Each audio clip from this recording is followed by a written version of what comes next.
মনে হলো আমার কিছু বলার দরকার। আজকে সেমিনারটা শুনতে শুনতে আমি যেটা অনুভব করেছি সেটা একটু বলছি।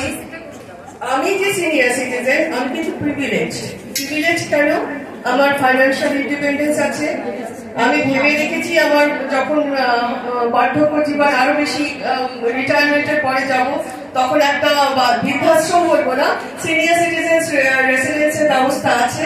এবং সেখানে কি করে কোয়ালিটি অফ লাইফ, যে 5টা প্যারামিটারের কথা বলেছিলেন, self fulfilment, independence, care and কি বলবো আরো যা যা প্যারামিটার্স আছে। এবং সবার আগে আমার গ্রহণযোগ্যতা, আমার শিক্ষা আমাকে শিখিয়েছে গ্রহণযোগ্যতা।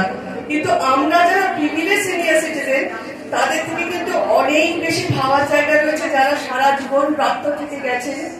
মার্জিনালাইজড বলবো, যারা সংসারে সংসার থেকে পাননি কিছু, শুধু দিয়ে গেছেন এভাবেই বলবো।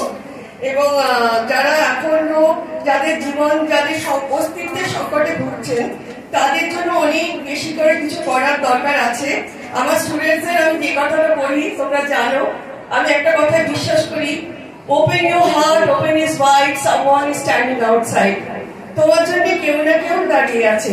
বাড়ি থেকে শুরু করো, ইমোশন দিয়ে শুরু করো। টেকনিক্যাল তখনই জানবে যে টেকনিক্যাল নলেজের ইম্পর্টেন্সটা কতটা। সেই আমার তোমরা আজকে পেলাম। আমি ধন্যবাদে বিশ্বাস করি না, আমি কৃতজ্ঞতায় বিশ্বাস করি।